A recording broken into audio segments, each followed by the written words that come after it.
प्रभु तेरी वाणी जीवन की रोटी, नैनों की ज्योति अंधेरा मिटाती।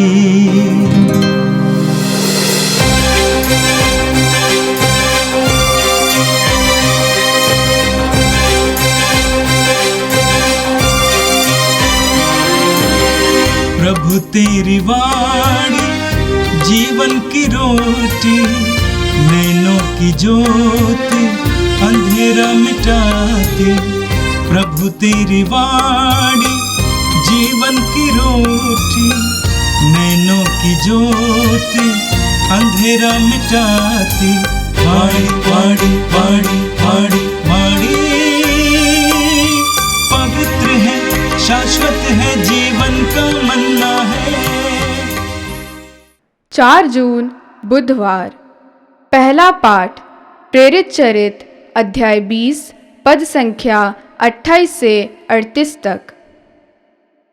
मैं आप लोगों को ईश्वर को सौंपता हूँ, जो आपका निर्माण करने तथा सब संतों के साथ आपको विरासत दिलाने में समर्थ है।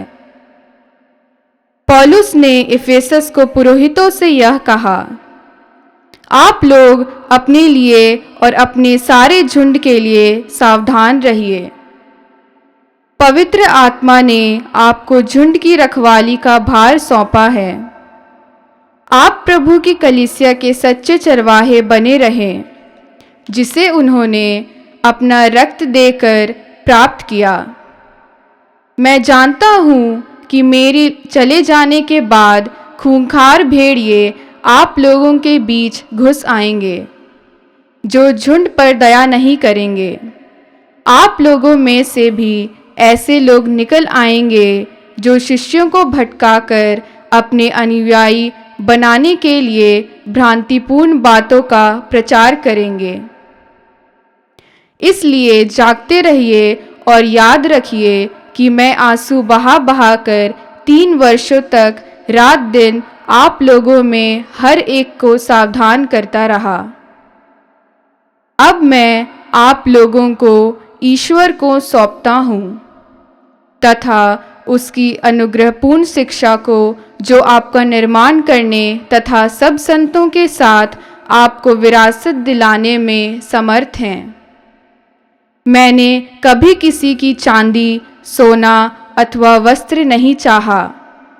आप लोग जानते हैं कि मैंने अपनी और अपने साथियों की आवश्यकताएं पूरी करने के लिए अपने इन हाथों से काम किया। मैंने आपको दिखाया कि इस प्रकार परिश्रम करते हुए हमें दुर्बलों की सहायता करनी और प्रभु यीशु का कथन स्मरण रखना चाहिए कि लेने की अपेक्षा देना सुखद है। इतना कहकर पौलुस ने घुटने टेक कर उन सबों के साथ प्रार्थना की। सब फूट फूट कर रोने लगे और उन्होंने पौलुस को गले लगाकर उसका चुंबन किया। उसने उनसे यह कहा था कि वे फिर कभी उसे नहीं देखेंगे। इससे उन्हें सबसे अधिक दुख हुआ। इसके बाद वे उसे नाव तक छोड़ने आए। यह प्रभु की वाणी है। संत योहन के अनुसार पवित्र सुसमाचार अध्याय 17 वाक्य 11 से 19 तक। ईसा ने कहा, अब मैं संसार में नहीं रहूंगा, परंतु वे संसार में रहेंगे, और मैं तेरे पास आ रहा हूं परम पावन पिता। तूने जिन्हें मुझे सौंपा है, उन्हें अपने नाम के सामर्थ्य से सुरक्षित रख, जिससे वे हमारी ही तरह एक बने रहें। तूने जिन्हें मुझे सौंपा है, जब तक मैं उनके साथ रहा, मैंने उन्हें तेरे नाम के सामर्थ्य से सुरक्षित रखा। मैंने उनकी रक्षा की, उनमें किसी का भी सर्वनाश नहीं हुआ है। विनाश का पुत्र इसका एकमात्र अपवाद है, क्योंकि धर्म ग्रंथ का पूरा हो जाना अनिवार्य था।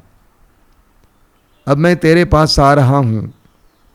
जब तक मैं संसार में हूँ ये सब कह रहा हूँ, जिससे उन्हें मेरा आनंद पूर्ण रूप से प्राप्त हो। मैंने उन्हें तेरी शिक्षा प्रदान की है।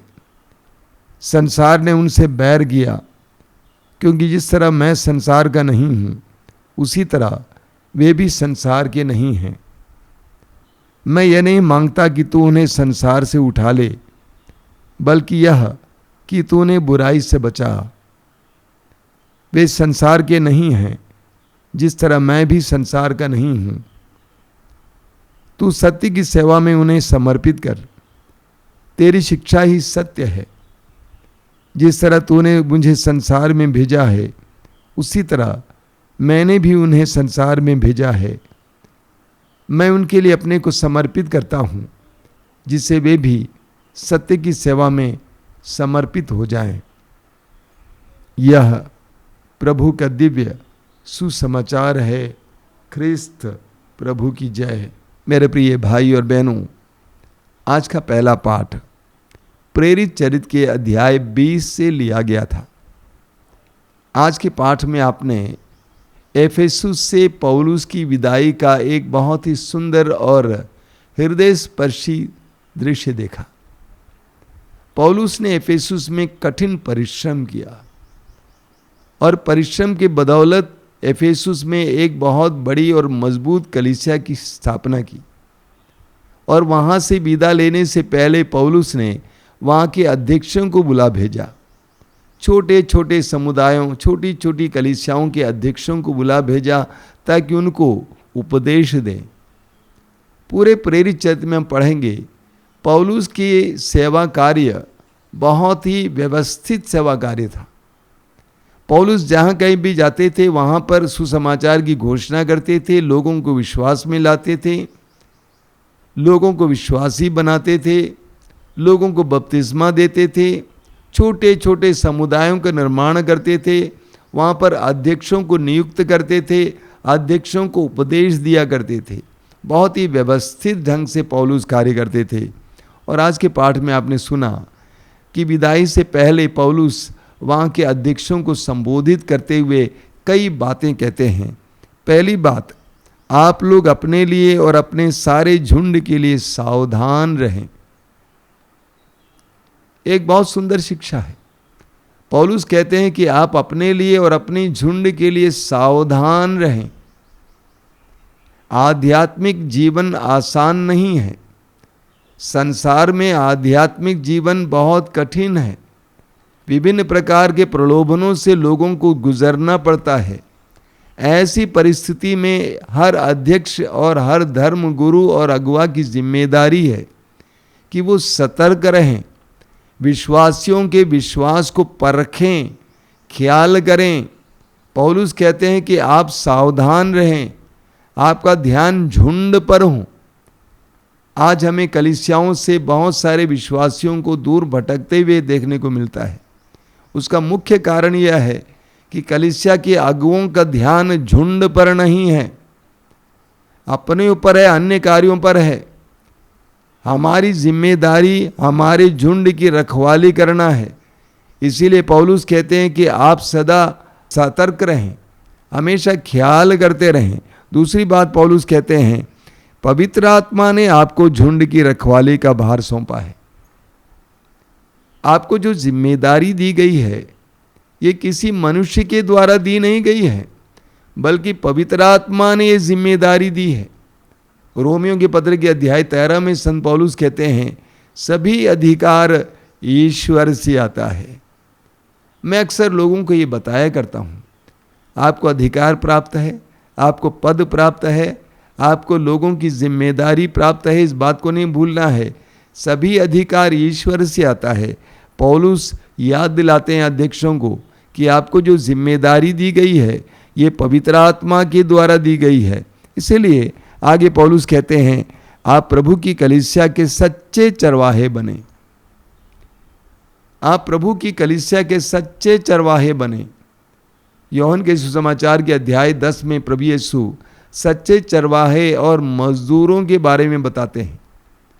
जब भेड़िए आ जाते हैं, मजदूर भेड़ों को छोड़कर भाग जाते हैं। लेकिन जो सच्चे चरवाहे होते हैं वे भेड़ियों का सामना करते हैं और भेड़ों को बचा लेते हैं। इसी तरह पौलुस कहते हैं कि आप कलीसिया के सच्चे चरवाहे बने। आज ऐसे सच्चे चरवाहों की कमी है। यही कारण है कि बहुत सारे हमारी भेड़ें खाई जा रही हैं संसार के द्वारा। आगे पौलुस कहते हैं, मैं जानता हूं कि मेरे चले जाने के बाद खूंखार भेड़िए आप लोगों के बीच घुस आएंगे जो झुंड पर दया नहीं करेंगे। आप लोगों में से भी ऐसे लोग निकल आएंगे जो शिष्यों को भटकाकर अपने अनुयायी बनाने के लिए भ्रांतिपूर्ण बातों का प्रचार करेंगे। पौलुस कहते हैं कि यह संभव है कि बहुत सारे लोग ऐसे आएंगे जो कलीसिया में भ्रांतिपूर्ण शिक्षाओं का प्रचार करेंगे और इस प्रकार कलीसियाओं को बांटेंगे, विभाजित करेंगे और अपने लिए लोग बटोर लेंगे। पौलुस कहते हैं आपको सतर्क रहने की आवश्यकता है, इसीलिए सतर्क रहने की आवश्यकता है। पौलुस कहते हैं कि आप लोग इसीलिए जागते रहें और याद रखें कि मैं आंसू बहा बहा कर 3 वर्षों तक दिन रात आप लोगों में हर एक को सावधान करता रहा। पौलुस कहते हैं कि आप लोगों को जागते रहने की जरूरत है। कलीसिया के अगुओं को, धर्म गुरुओं को, हर प्रकार के नेतृत्व का कार्य संभालने वाले लोगों को प्रार्थना करने की जरूरत है, जागते रहने की जरूरत है। इतना ही नहीं, संत पौलुस अपना उदाहरण बताते हुए लोगों को बताते हैं, अध्यक्षों को बताते हैं कि पौलुस कहते हैं कि मैं कभी भी कलीसिया के लिए भार नहीं बना। मैं कलीसिया के लिए कभी भार नहीं बना, मैंने स्वयं परिश्रम किया। हम जानते हैं कि पौलुस तंबू बनाने वाले थे, दिन को तंबू बनाते थे और अपने लिए कमाते थे। इतना ही नहीं, दूसरों को भी देते थे। पौलुस कहते हैं कि देने में ज़्यादा सुख प्राप्त होता है लेने से ज़्यादा। तो पौलुस ने करके दिखाया। पौलुस कलीसिया के लोगों के लिए भार नहीं बने, बल्कि उन्होंने अपने आवश्यकताओं के लिए, उसकी पूर्ति के लिए स्वयं परिश्रम किया। आज मुझे देखने को मिलता है बहुत सारे अगुआ कलीसियाओं के लिए भार बने हुए हैं। कलीसियाओं के पैसे से ही जीने के लिए सोचते हैं, अपने हाथों से परिश्रम करने के लिए तैयार नहीं है, मेहनत करने के लिए तैयार नहीं है। अंत में हमें पौलुस की विदाई के बारे में पढ़ने को मिला। बहुत ही सुंदर दृश्य है। इतना कहकर पौलुस ने उन सब के साथ घुटने टेक कर प्रार्थना की। देखिए, पौलुस और विश्वासियों के बीच का रिश्ता बहुत ही पवित्र और आध्यात्मिक रिश्ता था। वो बिजनेस रिश्ता नहीं था, बिल्कुल पवित्र और आध्यात्मिक रिश्ता था। प्रोफेशनल रिश्ता नहीं था, आध्यात्मिक रिश्ता था। वे सभी घुटने टेकर प्रार्थना किए, सब फूट फूट कर रोते और पौलुस को गले लगाकर चुंबन करते थे। रिश्ते की गहराई समझिए। उसने उनसे यह कहा था कि वे फिर कभी उसे नहीं देखेंगे। इससे उन्हें सबसे अधिक दुख हुआ। इसके बाद वे उसे नाव तक छोड़ने आए। बहुत ही हृदय स्पर्शी दृश्य है। एक धर्म गुरु, एक आध्यात्मिक अगुआ और लोगों के बीच का रिश्ता ऐसा होना चाहिए, हृदय की गहराई से रिश्ता, आध्यात्मिक रिश्ता। आज का ये पहला पाठ हम सबके लिए एक बहुत बड़ी चुनौती है। और आज का सुसमाचार संत योहन के सुसमाचार के अध्याय 17 से लिया गया था। आज के सुसमाचार में हमने पढ़ा कि प्रभु यीशु अपने शिष्यों के लिए, हमारे लिए प्रार्थना करते हैं। अगुओं की जिम्मेदारी होती है कि अपने लोगों के लिए प्रार्थना करना। प्रभु यीशु इसके लिए हमारा एक बहुत सुंदर उदाहरण है। क्या परिवार के मालिक मालकिन हैं, अपने बच्चों के लिए और परिवार के लोगों के लिए प्रार्थना करना आपकी जिम्मेदारी है। क्या आप कलीसिया के अगुआ हैं, अपनी कलीसिया के सदस्यों के लिए प्रार्थना करना आपकी जिम्मेदारी है। जिन जिन लोगों को प्रभु ने हमारे जिम्मे दिया है, हमारे अधीन किया है, उनके लिए प्रार्थना करना हमारी जिम्मेदारी है। जिस तरह प्रभु यीशु ने स्वयं अपने लोगों के लिए प्रार्थना की। प्रभु ने किन किन बातों के लिए प्रार्थना की? सबसे पहले प्रभु ने कहा कि उन्हें सुरक्षित रख। संसार कितना पापमय है, कितना भ्रष्ट है, ये यीशु जानते थे। यीशु ने कहा कि हे पिता, अपने नाम के सामर्थ्य से उन्हें सुरक्षित रखना, उन्हें संसार में भटकने नहीं देना, उनके अंदर सांसारिकता को प्रवेश करने नहीं देना, उनको बचाए रखना। मेरे प्रिय भाई और बहनों, अक्सर हम अपने परिवार की अलग अलग प्रकार की प्रगति के लिए प्रार्थना करते हैं, बच्चों के लिए नौकरी के लिए प्रार्थना करते हैं, अच्छे स्वास्थ्य के लिए प्रार्थना करते हैं। सवाल ही खड़ा होता है कि हम अपने बच्चों की सुरक्षा के लिए प्रार्थना करते हैं? आपने बच्चे को दूर पढ़ने के लिए भेजा है, काम करने के लिए भेजा है, कि आपने कभी उस बच्चे की सुरक्षा के लिए प्रार्थना की है? संसार में इतना प्रलोभन है, इतनी भटकाने वाली बातें हैं। ऐसी परिस्थितियों में अपने बच्चों के लिए, अपने लोगों के लिए, अपनी कलीसिया के लिए प्रार्थना करना हर अगुआ और परिवार के मालिक मालकिन की जिम्मेदारी है। उनकी सुरक्षा के लिए प्रार्थना करना हमारी जिम्मेदारी है। दूसरी बात प्रभु यीशु ने प्रार्थना की है, पिता उन्हें एक बनाए रख। एकता के लिए प्रार्थना करते हैं। आज हमें कलीसिया की एकता के लिए प्रार्थना करने की ज़रूरत है, परिवारों में एकता के लिए प्रार्थना करने की ज़रूरत है। कि आप कलीसिया के अगुवा हैं, अपने लोगों के बीच में एकता के लिए प्रार्थना कीजिए। तोड़ने वाली बहुत सारी बातें संसार में हैं, उन सारी बातों से हमारे लोगों को बचाए रखने के लिए आप प्रार्थना करना। प्रभु यीशु ने कहा आगे प्रार्थना में, हे पिता, तूने जिन्हें मुझे सौंपा है, अब तक मैं उनके साथ रहा, मैंने उन्हें तेरे नाम के सामर्थ्य से सुरक्षित रखा, मैंने उनकी रक्षा की, उनमें से किसी का भी सर्वनाश नहीं हुआ है। विनाश का पुत्र इसका एकमात्र अपवाद है। यानी यूदस इस्करियोती को छोड़कर बाकी सबको मैंने सुरक्षित रखा। प्रभु यीशु पिता से कहते हैं हमारी भी जिम्मेदारी है, हमारे अधीन जितने भी लोग हैं उनकी सुरक्षा के लिए प्रार्थना करना और प्रयत्न करना, उनको सुरक्षित रखना हमारी जिम्मेदारी है। हम कभी भी अपनी आंखें बंद करके ये नहीं कह सकते ओ जाने दो, बिल्कुल नहीं। कलीसिया के हर विश्वासी, झुंड में से किसी एक भेड़ अगर खो जाए तो आपके दिल में इसका दर्द होना चाहिए, इसकी पीड़ा होनी चाहिए। आगे प्रभु यीशु कहते हैं, मैंने तूने तेरी शिक्षा प्रदान की है, संसार ने उनसे बैर किया, क्योंकि जिस तरह मैं संसार का नहीं हूं उसी तरह वे भी संसार के नहीं हैं।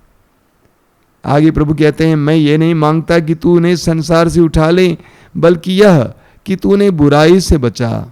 वे संसार के नहीं हैं जिस तरह मैं भी संसार का नहीं हूं।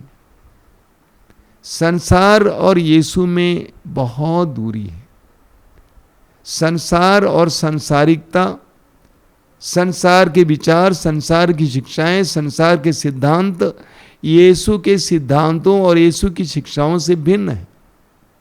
प्रभु यीशु कहते हैं कि मैं पिता संसार का नहीं, उसी तरह मेरे शिष्य भी संसार के नहीं हैं। उन्हें बुराई से बचाए रखा। हर विश्वासी संसार में है, लेकिन विश्वासी को संसार का नहीं बनना चाहिए। एक छोटा सा उदाहरण लीजिए। एक नाव पानी में होती है, नाव पानी में है, लेकिन अगर पानी नाव में भर जाए तो नाव डूब जाती है। ठीक इसी तरह हर विश्वासी संसार में है, लेकिन अगर संसार हमारे अंदर प्रवेश करें, सांसारिकता हमारे अंदर प्रवेश करें, तो हम डूब जाएंगे। इसीलिए प्रभु ने पिता से प्रार्थना की कि हे पिता, तू उन्हें संसार की बुराई से बचा लेना। आगे की प्रार्थना प्रभु कहते हैं, तू सत्य की सेवा में उन्हें समर्पित कर। तेरी शिक्षा ही सत्य है। जिस तरह तूने मुझे संसार में भेजा है, उसी तरह मैंने भी उन्हें संसार में भेजा है। मैं उनके लिए अपने को समर्पित करता हूं, जिससे वे भी सत्य की सेवा में समर्पित हो जाएं। प्रभु प्रार्थना करते हैं कि पिता उन्हें सत्य की सेवा में समर्पित कर। अंग्रेजी में इसका अनुवाद है सैंक्टिफाई देम इन ट्रूथ, यानी सत्य में उन्हें पवित्र कर, और तेरी शिक्षा ही सत्य है। प्रभु यीशु कहते हैं कि ईश्वर का वचन ही सत्य है।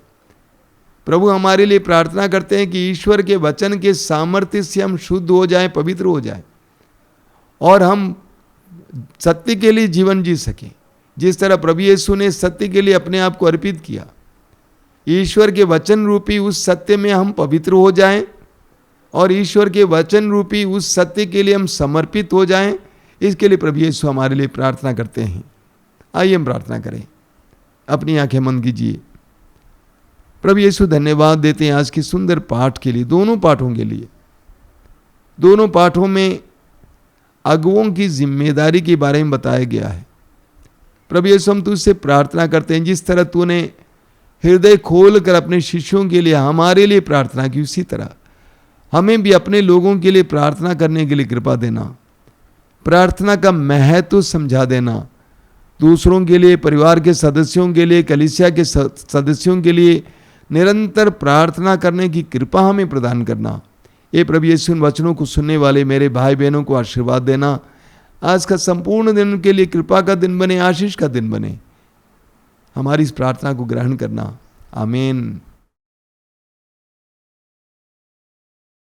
प्रभु तेरी वाणी जीवन की रोटी, नैनों की ज्योति अंधेरा मिटाती। वाणी वाणी वाणी